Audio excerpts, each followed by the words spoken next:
बिस्मिल्लाहिर्रहमानिर्रहीम। तमाम देखने वाले स्टूडेंट्स को मोहम्मद नुमान अंजुम की तरफ से अस्सलाम वालेकुम।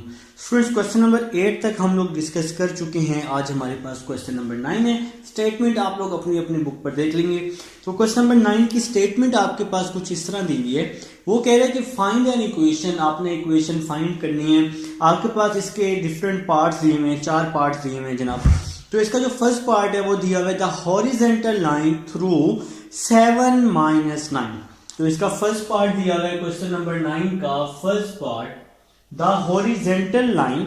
आपके पास हॉरिजेंटल लाइन है through 7 - 9। The horizontal line, the horizontal line, the horizontal line. ठीक है जी। आपके पास पॉइंट दिया हुआ है 7 - 9। इस पॉइंट को आप लोग कोई भी नाम दे सकते हैं। मैंने ए का नाम दे दिए। तो वो कह रहे हैं आप लोगों ने क्या करना है, इस पर इक्वेशन फाइंड करनी है। तो हॉरिजेंटल लाइन पे आप लोगों ने एक सिंपल चीज याद रखनी है। हॉरिजेंटल लाइन पर जो स्लोप होता है वो 0 के इक्वल होता है। ठीक है। हॉरिजेंटल लाइन पर जो स्लोप होता है मेरे भाई, ये 0 के इक्वल होता है। ये आपने याद रखना है। स्लोप को m से रिप्रेजेंट करते हैं और m यहां पर 0 के इक्वल होता है। इसकी भी एक रीजन होती है कि लाइन जो होती है ना हॉरिजेंटल, वो पैरेलल टू एक्स एक्सिस होती है। तो इसकी वजह से स्लोप जो होता है हम लोग इसके इक्वल लेते हैं, 0 के इक्वल लेते हैं। ये एमसीक्यू में भी आता है कि हॉरिजेंटल लाइन पर स्लोप क्या होता है, 0 के इक्वल। और आपके पास पॉइंट दिया हुआ है, आपके पास पॉइंट दिया हुआ है 7 - 9 दिया हुआ है। अब मैंने आपको बताया था कि ये पॉइंट जो है, first value x1, second value y1। ठीक है मेरे भाई। तो आप लोगों ने इक्वेशन फाइंड करनी है। तो इक्वेशन फाइंड करने के लिए आपने एक सिंपल सा फार्मूला याद रखना है, जो मैंने इंट्रोडक्शन के लेक्चर में भी बताया था। तो इक्वेशन ऑफ लाइन का फार्मूला होता है y - y1 m × x - x1। तो आप लोगों ने क्या करना है, पेंसिल से यहां x1 y1 लिख लेना। तो y -y1 किसके इक्वल है, -9 के। y1 की जगह -9 इज इक्वल टू m किसके इक्वल है, 0 के। m की जगह 0, x - x1 की जगह आ जाएगा 7 आ जाएगा। यहां पे हमने वैल्यूज पुट कर दिए। तो माइनस और माइनस क्या हो जाएगा, प्लस हो जाएगा। y + 9, 0 को इससे मल्टीप्लाई किया तो 0 आ जाएगा और ये आपका आंसर आ जाएगा मेरे भाई। तो ये क्वेश्चन नंबर 9 का पार्ट नंबर 1 है। अब हम लोग चलेंगे जी पार्ट नंबर 2 की तरफ चलेंगे और देखते हैं कि उसको किस तरह से सॉल्व करेंगे। ले जी पार्ट नंबर 2 अब हम लोग करने लगे हैं। पार्ट नंबर 2 है द वर्टिकल लाइन। तो पार्ट नंबर 2 पर आपके पास क्या है जी, वर्टिकल लाइन है। तो आप लोग अपने अपनी बुक पर देख सकते हैं, उसमें लिखा हुआ है वर्टिकल लाइन। ठीक है जी। फाइंड आपने इक्वेशन ही करनी है, फार्मूला सेम ही लगना है।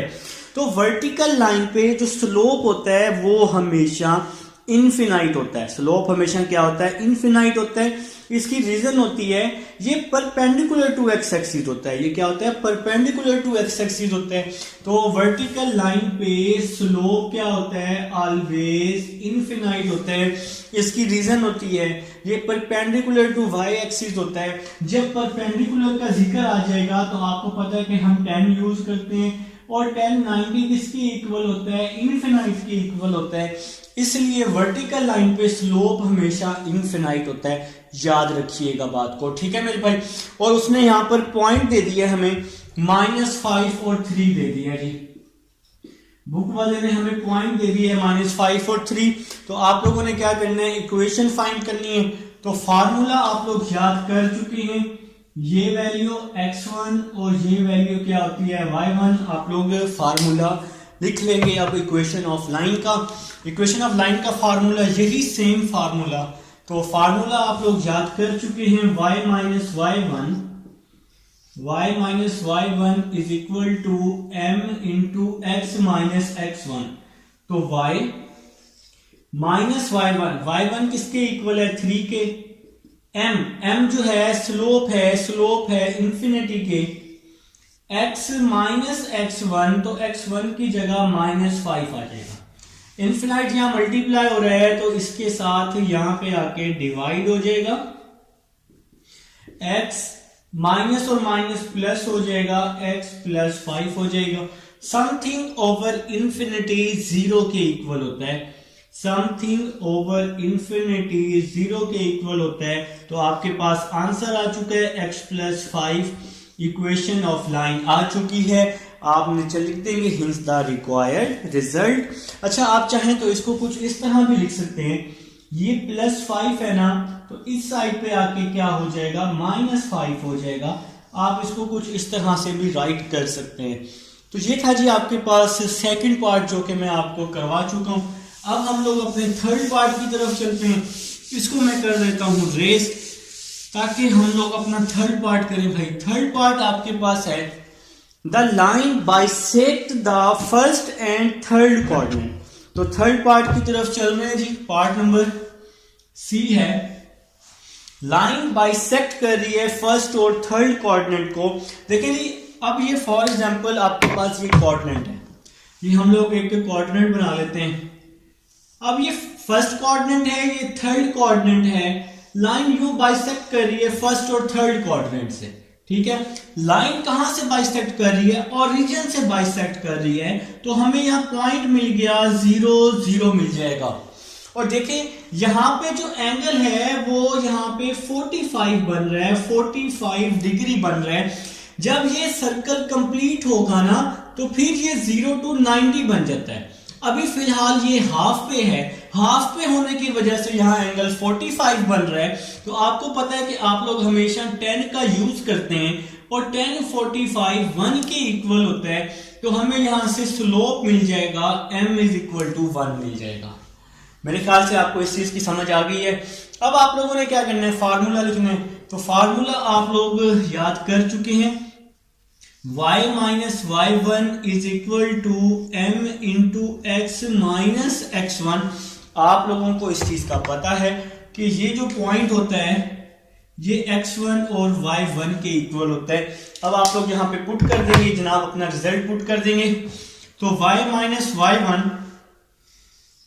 y1 की जगह 0, m की जगह 1, x1 की जगह 0 आ जाएगा। y इज इक्वल टू 1 को x से मल्टीप्लाई किया तो x आ जाएगा। तो ये आपका रिक्वायर्ड रिजल्ट है। तो आपका आंसर आ चुका है पार्ट नंबर सी का, पार्ट नंबर थर्ड का। तो अब हम लोग चलते हैं जी पार्ट नंबर 4 की तरफ, टाइम वेस्ट नहीं करेंगे। तो पार्ट नंबर 4 की तरफ चलते हैं। पार्ट नंबर 4 जनाब, पार्ट नंबर 4 है हमारे पास। वो हमें कह रहा है कि यहां पर जो अब आपके पास वैल्यू बन रही है वो बन रही है सेकंड और फोर्थ क्वाड्रेंट में। देखिए सेकंड और फोर्थ क्वाड्रेंट में आपके पास वैल्यू बन रही है। अगर आप एक क्वाड्रेंट बना लेते हैं कुछ इस तरह से, ठीक है जी, तो सेकंड और फोर्थ क्वाड्रेंट से आप लोगों ने इसको पास करवाना है। सेकंड और फोर्थ क्वाड्रेंट से ये ओरिजिन पे है, हमें यहां पॉइंट तो मिल रहा है, हमें यहां पे पॉइंट तो मिल रहा है 0 0, और हमें यहां पर हमारा स्लोप भी मिल रहा है ताकि हम इक्वेशन ऑफ लाइन फाइंड कर सकें। देखिए यहां से लेकर यहां तक एंगल 90 बनता है, यहां से लेकर यहां तक एंगल 135 बन जाएगा। ठीक है, देखिए सर्कल ऐसा ऐसा मूव होगा ना, 0 to 90, 90 to 180। अब यहां पर जो एंगल है वो 135 बन चुका है। तो फिर अब आप लोगों ने क्या किया, आप लोगों ने किया 10 का यूज किया, 10 135 लिया और ये क्या आ जाएगा, -1 आ जाएगा। और आपके पास स्लोप आ चुका है m इज इक्वल टू -1। तो आप लोगों ने फॉर्मूला लिखा y minus y1 m into x minus x1। तो y1 और x1 0 0 है, y1 की जगह 0, m की जगह -1, x1 की जगह 0 आ जाएगा, y माइनस x आ जाएगा। तो -x को आप दूसरी साइड पे लें या यहीं पर ही छोड़ दें तो ये भी आपका आंसर है। तो ये आपका ये रिक्वायर्ड रिजल्ट आ चुका है, इक्वेशंस आ चुकी हैं, क्वेश्चन नंबर 9 कंप्लीट हो चुका है। अब हम चलेंगे जी अपने नेक्स्ट क्वेश्चन, क्वेश्चन नंबर 10 की तरफ चलेंगे। और उसको भी सॉल्व करेंगे इंशाल्लाह। सारे पार्ट्स मैं आपके साथ डिस्कस करूंगा। बोले जी इंशाल्लाह, बोले भाई, ठीक है जी। तो क्वेश्चन नंबर 10 की तरफ चलते हैं। क्वेश्चन नंबर 10 ले लेंगे जी, पार्ट नंबर 1। पार्ट नंबर 1 है, वो कह रहा है find the equation on the line. Statement है, वो कह रहे हैं कि थ्रू द पॉइंट ए दिया हुआ है। फर्स्ट पार्ट है आपके पास ए दिया हुआ है -6 -6 पार्ट नंबर 1 कर रहा हूं। हैविंग स्लोप इज 7, तो स्लोप को हम m से रिप्रेजेंट करते हैं। m इज इक्वल टू 7 हो जाएगा। आप लोगों ने क्या करना है, फार्मूला लिखना है। फार्मूला होता है y minus y1 m into x minus x1। तो ये फार्मूला है। आप लोगों ने क्या करना है मेरे भाई, पेंसिल से यहां पे लिख लेना है, ये x1 है और ये y1 है। तो इसमें आप लोगों ने इक्वेशन ऑफ लाइन में आप लोगों ने क्या करना है, पुट कर देना है। तो y1 है जी 5, m है जी 7, x1 है जी -6। y minus 5 7 minus minus plus हो जाएगा। नेक्स्ट चलते हैं जी, y माइनस 5 7x 7 6 42 हो जाएगा। यहां तक मेरे ख्याल से कोई भी इशू नहीं होना चाहिए। नेक्स्ट चलते हैं जी, 7x प्लस 42, देखिए यहां 0 बच जाएगा। 7x, ये प्लस का y है तो इस साइड पे आके माइनस का y हो जाएगा। ये माइनस का 5 है, इस साइड पे आके प्लस का 5 हो जाएगा। और ये प्लस 42 जो है वैसे का वैसे ही आ जाएगा। तो 7x minus y plus 5 plus 42, तो ये क्या हो जाएगा, प्लस 47 इज इक्वल टू 0। तो ये आपकी रिक्वायर्ड इक्वेशन आ जाएगी, रिक्वायर्ड रिजल्ट आ जाएगा। अब हम चलते हैं जी अपने नेक्स्ट पार्ट की तरफ और देखते हैं कि उसको हम लोग कैसे करेंगे। और ऐसे ही करेंगे इंशाल्लाह, हो जाएगा और अच्छे से होगा। बोलो भाई इंशाल्लाह बोलो। तो क्वेश्चन नंबर सेकंड पार्ट जी, क्वेश्चन नंबर 10 का सेकंड पार्ट है जी आप लोगों के पास बी पार्ट। तो बी पार्ट लिखेंगे, थ्रू 8 माइनस 3 और आपके पास स्लोप दिया हुआ है 0। तो m है जी आपके पास 0 के इक्वल। तो आप लोगों ने लिखा formula y minus y1 m into x minus x1। Slope 0 ही है ना, बिल्कुल जी 0 ही है। तो अब आप लोगों ने क्या किया, ये आपको पता है कि ये वैल्यू x1 है और ये वैल्यू y1 है। पेंसिल से लिखकर इसको बाद में रेस कर देना, ठीक है, लाजमी। तो टेंशन नहीं लेनी, आसान क्वेश्चन है, बच्चों वाले क्वेश्चन है। तो यहाँ पे आ जाएगा y माइनस y1 की जगह -3, m की जगह 0, x माइनस x1 की जगह 8 आ जाएगा। वैल्यूज पुट कर दें, y माइनस माइनस प्लस हो जाएगा और 0 को मल्टीप्लाई किया तो 0 आ गया और ये आपका क्या आ गया, आंसर आ गया। आप चाहें तो +3 को दूसरी साइड पे भी लेके जा सकते हैं तो आपका आंसर आ जाएगा, ठीक है जी। तो ये है जी आपके पास सेकंड पार्ट था। अब हम लोग चलते हैं अपने थर्ड पार्ट की तरफ। थर्ड पार्ट है जी -8 5। थर्ड पार्ट है -8 5 और स्लोप है undefined. m is equal to infinity है हमारे पास। तो अब आप लोगों ने क्या करना है, सेम फार्मूला यूज करना है। तो फार्मूला है हमारे पास y minus y1 m into x minus x1। तो सेम फार्मूला हम लोग यूज करने वाले हैं। तो ये वैल्यू जो है, फर्स्ट वैल्यू x1 है, सेकंड वैल्यू y1 है। तो हम लोग इसको फार्मूले में पुट करने वाले हैं। तो यहां पे आ जाएगा जी y माइनस y1, तो y1 की जगह 5, m की जगह अनडिफाइंड, x माइनस x1, तो x1 की जगह -8 आ जाएगा। तो वैल्यूज पुट कर दी, y माइनस 5 अनडिफाइंड यहां मल्टीप्लाई हो रहा है तो इसके नीचे आके डिवाइड हो जाएगा। इसको यहां डिवाइड कर दिया, क्योंकि अगर हम अनडिफाइंड को यहां अंदर मल्टीप्लाई करते तो वो अनडिफाइंड ही रहता ना, ठीक है। बात को समझो जरा, ये माइनस और ये माइनस क्या हो जाएगा, प्लस हो जाएगा x plus 8। Something over undefined, something over undefined क्या होता है, 0 होता है। 0 is equal to x plus 8 और ये आपका आंसर आ जाएगा पार्ट नंबर सी का। उम्मीद है जी आप लोगों को समझ आई है पार्ट नंबर सी तक, आगे भी आएगी। लिखो यार पार्ट नंबर डी लिखो, शाबाश। इसको अब हम लोग नेक्स्ट पार्ट नंबर डी अपने फोर्थ पार्ट की तरफ चल रहे हैं, इंशाल्लाह समझ आएगी इंशाल्लाह। पार्ट नंबर 4, पार्ट नंबर 4 है जी -5 -3। पार्ट नंबर 4 है -5 -3 एंड अब 2 पॉइंट्स उसने हमें दे दिए। तो दूसरा पॉइंट है जी एंड 9 -1। तो 9 -1, अब 2 पॉइंट्स दे दिए हैं, आप लोगों ने इक्वेशन फाइंड करनी है। तो मैं आपको एक आसान सा फॉर्मूला अभी बताता हूं। देखिए जी, ये x1 है, ये y1 है, इसी तरह ये x2 है और ये क्या है, y2 है। तो एक आसान सा फार्मूला, 2 पॉइंट्स हैं, इक्वेशन फाइंड करनी है। आसान सा फार्मूला, बार बार कह रहा हूं आसान सा फार्मूला, तो बहुत ही आसान फार्मूला है। देखिए जी, y minus y1 over, introduction में मैंने ये बताया है, y2 minus y1, x minus x1 over x2 minus x1। ये आसान सा फार्मूला है, इसको याद कर लो, ठीक है। तो अगर नहीं याद तो फिर भी करना पड़ेगा। ये तब लगाएंगे जब 2 पॉइंट्स होंगे। कितने पॉइंट्स होंगे, 2 पॉइंट्स होंगे।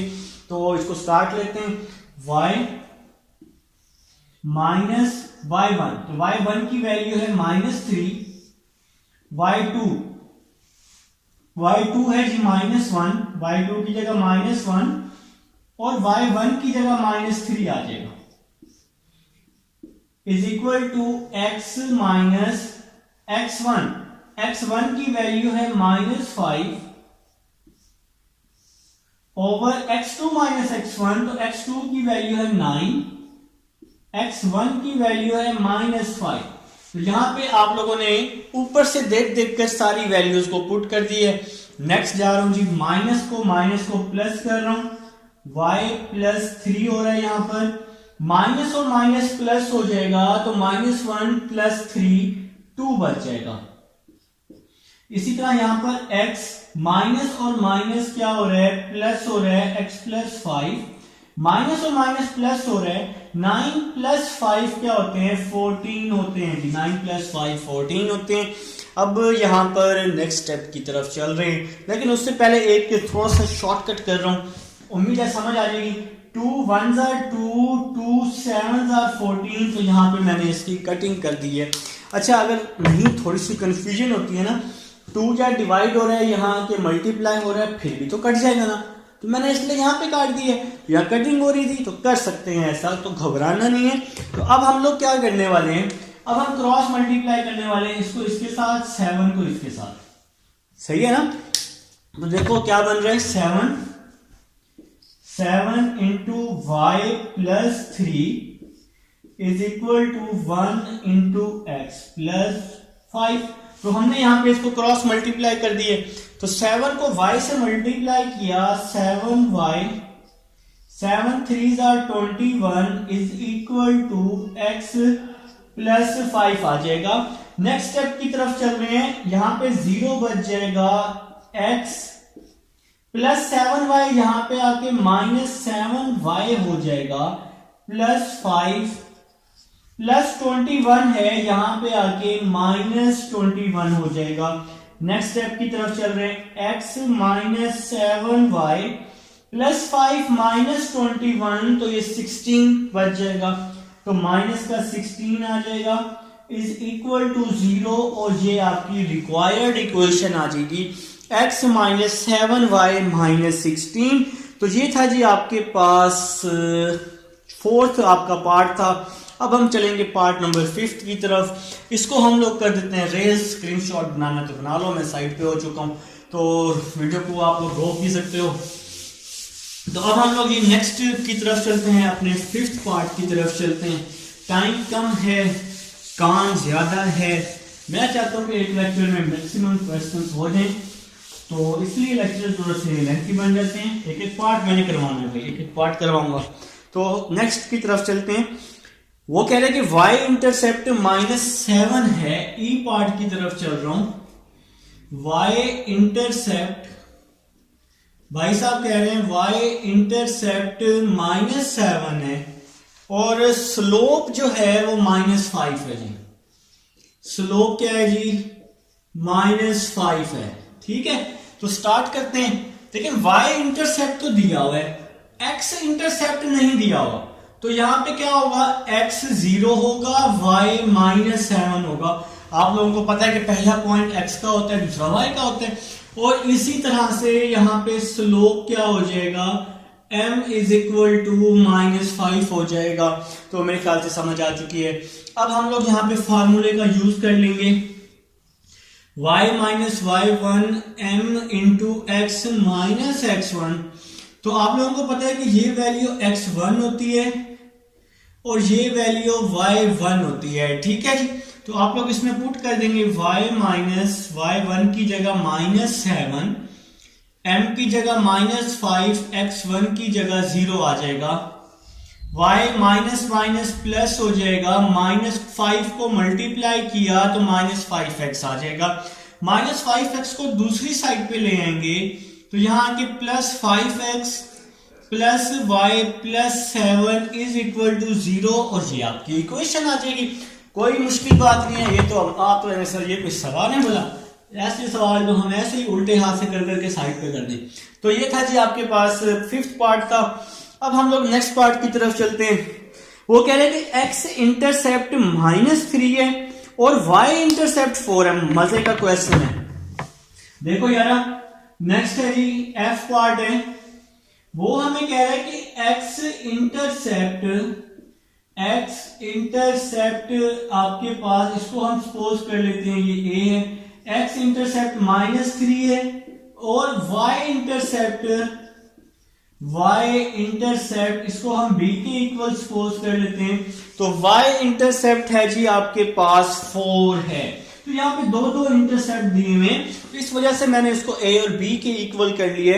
तो अब आप लोगों ने एक सिंपल सा फार्मूला याद करना है 2 इंटरसेप्ट फॉर्म का, x/a प्लस y/b = 1। तो इससे ये क्वेश्चन थोड़ा सा आसान हो जाता है। तो a को हमने सपोज किया हुआ है -3y, b को सपोज किया हुआ है 4 = 1 आ जाएगा। अब आप इसका एलसीएम ले लेंगे, नीचे वाली वैल्यूज को मल्टीप्लाई करते होते हैं, 3 4 = 12 और बाकी वैल्यूज को क्रॉस मल्टीप्लाई 4x -3 को y के साथ करेंगे तो -3y = 12 आ जाएगा। तो ये सबसे आसान तरीका है इस क्वेश्चन को करने का, =1 आ जाएगा। ठीक है, मैं थोड़ी ज्यादा जल्दबाजी कर रहा हूं।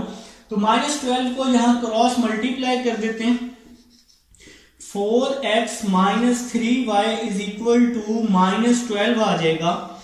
4x - 3y -12 यहां आके +12 हो जाएगा और ये आपका आंसर आ जाएगा मेरे भाई, आपकी रिक्वायर्ड इक्वेशन आ जाएगी। अब रह गया जी लास्ट पार्ट। अब हम लोग अपने लास्ट पार्ट की तरफ चलते हैं। लास्ट पार्ट है जी हमारे पास आसान पार्ट है। सारे पार्ट आप लोगों को करवाऊंगा, सारे के सारे करवाऊंगा। ठीक है, सारे के सारे पार्ट आपको करवाऊंगा। तो लास्ट पार्ट है जी हमारे पास x इंटरसेप्ट दिया हुआ है, एक ही इंटरसेप्ट दिया हुआ है। तो प्यारे भाई x इंटरसेप्ट उसने हमें दे दिया है, x इंटरसेप्ट -9 है और स्लोप है हमारे पास, स्लोप दिया हुआ है -4 दिया हुआ है जी, स्लोप है जी -4। तो x इंटरसेप्ट मतलब x इंटरसेप्ट दिया हुआ है और y नहीं है तो इसलिए 0 आ गया और यहाँ पे स्लोप गिवन है इसलिए m = -4 आ जाएगा। ठीक है जी, तो नेक्स्ट चलते हैं। आपको पता है कि ये वैल्यू x1 होती है और ये y1 होती है। आप लोग लिख लेंगे formula y - y1 m × x - x1। तो y1 की जगह 0 लिख लेंगे, m की जगह -4, x1 की जगह -9 लिख लेंगे, y आ जाएगा -4x माइनस प्लस हो जाएगा, y आ जाएगा -4 को x से किया -4x, 4 9 36 होता है तो -4x है, इस साइड पे आके +4x हो जाएगा, यहां पे आ जाएगा +y, और ये -36 है, इस साइड पे आके +36 हो जाएगा, इज इक्वल टू 0, और ये आपका रिक्वायर्ड रिजल्ट। और हुआ क्वेश्चन नंबर 10 सॉल्व। खत्म हो चुका है क्वेश्चन नंबर 10, छुट्टी कर दिया हमने इसकी। तो अब हम चलेंगे जी अपने नेक्स्ट क्वेश्चन, क्वेश्चन नंबर 11 की तरफ चलेंगे। इसको रेस कर देते हैं। टाइम कीमती है जी, आप लोगों का टाइम बहुत ही ज्यादा कीमती है। तो question number 11, find an equation of the line perpendicular bisector to the of the segment joining the points A and B. आपके पास एक परपेंडिकुलर बाइसेक्टर एक ड्रॉ हो रहा है ए और बी पे, तो आपने इसकी इक्वेशन फाइंड करनी है। इसको आप लोग मिड पॉइंट एम का नाम दे देते हैं। तो आपके पास ए गिवन है 3, 5, ए गिवन है 3, 5 और बी गिवन है 9, 8। तो सबसे पहले ये मिड पॉइंट आप फाइंड कर लें। तो मिड पॉइंट फाइंड कर लेते हैं। तो मिड पॉइंट फाइंड कर लेते हैं जी, मिड पॉइंट एम फाइंड कर लेते हैं। तो मिड पॉइंट का फार्मूला हमें आता है, क्या फार्मूला है?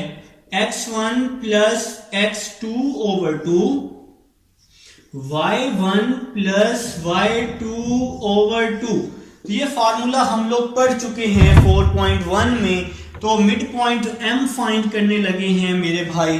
तो मिड पॉइंट एम फाइंड करने का फार्मूला मैंने आपके सामने लिख दिया। तो मैं आपको समझाने के लिए यहां लिख रहा हूं, जो कि मैं आपको हर लेक्चर में बता रहा हूं कि पेंसिल से लिख लेंगे x1 y1 और यहां लिख लेंगे x2 y2। ठीक है, तो अब आप लोग इस फार्मूले में पुट कर देंगे। तो x1 का क्या, x1 3, x2 9, 3 plus 9 over 2, y1 5, y2 8। ये मिड पॉइंट आ रहा है जी, सॉल्व हो रहा है। तो मिड पॉइंट के साथ इक्वेशन फाइंड करनी है आप लोगों ने। 3 प्लस 9 क्या होता है? 12 होता है, 12 ओवर 2। 5 प्लस 8 13 होता है। इसकी कटिंग की 2 1s are 2, 2 6s are 12। तो मिड पॉइंट एम आ जाएगा आपके पास 6 आ जाएगा और साथ में 13 ओवर 2 आ जाएगा। तो ये मिड पॉइंट एम आ चुका है। अब हमें क्या चाहिए? स्लोप चाहिए हमें, इन दोनों पॉइंट्स का स्लोप चाहिए। देखो पॉइंट और स्लोप आएगा तो ही इक्वेशन फाइंड होगी, पॉइंट और स्लोप आएगा तो ही इक्वेशन फाइंड होगी। ये बात याद रखना, इक्वेशन फाइंड करने के लिए हमें पॉइंट चाहिए और स्लोप चाहिए। हम लोग पॉइंट तो फाइंड कर चुके हैं, अब हम स्लोप फाइंड कर लेते हैं। तो यहां पे मैं लिख रहा हूं slope of A B. Slope को रिप्रेजेंट करते हैं एम के साथ। तो फार्मूला आप लोगों को आता है स्लोप का, मैं यहां पे फार्मूला भी लिख देता हूं, क्या याद करोगे? y2 minus y1 over x2 minus x1। तो m is equal to y2 है 8, y1 है 5, 8 माइनस 5। अच्छा गलत हो गया, थोड़ा सा गलत नहीं हुआ, लाइन गलत हुई है, ठीक है। तो y2 है 8, y1 है 5, 8 माइनस 5, x2 है 9, x2 है 9 और x1 है 3। ठीक है मेरे भाई। तो m इज इक्वल टू क्या आ रहा है? 8 माइनस 5 3, 9 माइनस 3 6। तो अब हम लोग यहां पर क्या करने वाले हैं? इसकी कटिंग करने वाले हैं। 3 1s are 3, 3 2s are 6। m is equal to 1/2 आ जाएगा। तो स्लोप आ चुका है लेकिन नहीं भी आ चुका, क्योंकि उसने हमें कहा है कि परपेंडिकुलर है। लाइन जब भी परपेंडिकुलर होगी तो मेरे प्यारे भाई स्लोप को रेसिप्रोकल कर देंगे, जब भी लाइन क्या होगी? परपेंडिकुलर होगी। ठीक है जी। तो यहां लिख लेंगे रिक्वायर्ड स्लोप। तो आप लोग इस स्लोप को रेसिप्रोकल कर लेंगे। तो 1/2 का रेसिप्रोकल क्या हो जाएगा? -2 हो जाएगा। तो ये आपके पास स्लोप आ चुका है। तो जब भी किसी वैल्यू को रेसिप्रोकल करते हैं ना मेरे भाई, उसका साइन भी चेंज हो जाता है। अगर प्लस हो तो माइनस और माइनस हो तो प्लस। देखें जी स्लोप भी आ चुका है, पॉइंट भी है, तो किस चीज की देरी है, तो इक्वेशन फाइंड कर लेते हैं। तो इक्वेशन फाइंड करने का formula y minus y1 m into x minus x1, तो y आ जाएगा y1, तो ये x1 है, ये y1 है, इस पर हम लोग इक्वेशन फाइंड कर रहे हैं। अच्छा मैं यहां लिख देता हूं ताकि आपको कंफ्यूजन ना हो। 6 और 13/2, तो 6 और 13/2, तो x1 और y1 है, तो y1 आ जाएगा 13/2 आ जाएगा, m आ जाएगा -2x माइनस x1 की वैल्यू आ जाएगी 13/2 है नहीं ना, x1 ये x1 है, इसलिए कहता हूं कि पॉइंट्स लिख लिया करो पेंसिल से ताकि गलती ना हो। तो x1 की जगह 6 आ जाएगा, समझिए बात की। अब देखो इसके नीचे 1 है तो इसका एलसीएम लिया, नीचे वाली वैल्यूज को मल्टीप्लाई, बाकी वैल्यूज को cross multiply, 2y minus 13 minus 2x minus minus plus 2 6 12, 2 यहां डिवाइड हो रहा है, यहां आके मल्टीप्लाई हो जाएगा, 2y माइनस 13, 2 को -2x से किया तो -4x हो जाएगा, 2 को 12 से किया तो 24 हो जाएगा। तो यहां पे हमने इसको क्या कर दिया है, मल्टीप्लाई कर दी है, 2 यहां डिवाइड था, यहां के मल्टीप्लाई हो गया, 2y माइनस 13, ये दोनों वैल्यूज वैसे ही आ गई, -4x है, यहां पे आके +4x हो जाएगा, +24 है, इस साइड पे आके -24 इज इक्वल टू में 0 आ जाएगा। ठीक है मेरे भाई, तो यहां पे आ जाएगा 4x + 2y, तो हम इसको जरा सीक्वेंस में कर लेते हैं, 4x और 2y, तो पहले 4x लिख लेते हैं, फिर +2y लिख लेते हैं, और -13 और -24 ये आपका क्या हो जाएगा, -37 हो जाएगा, और ये आपकी इक्वेशन आ जाएगी, रिक्वायर्ड इक्वेशन आ जाएगी मेरे भाई। तो जो आपको चाहिए थी क्वेश्चन नंबर 11 की, उम्मीद है जी आप लोगों को समझ आ गई होगी, ना समझ आए तो मेरे से लाजमी पूछ लीजिएगा, कहीं भी इशू हो। देखें आप लोगों ने इस मिड पॉइंट पे और इसके स्लोप पे, ए और बी के स्लोप पे इक्वेशन फाइंड करनी थी, बस हमें मिड पॉइंट चाहिए था और ए और बी का स्लोप चाहिए था। स्लोप को रेसिप्रोकल करना है क्योंकि आपके पास ये लाइन जो है वो क्या है, परपेंडिकुलर है। तो उम्मीद है क्वेश्चन नंबर 11 की समझ आ चुकी होगी। अब हम चलते हैं क्वेश्चन नंबर 12 की तरफ।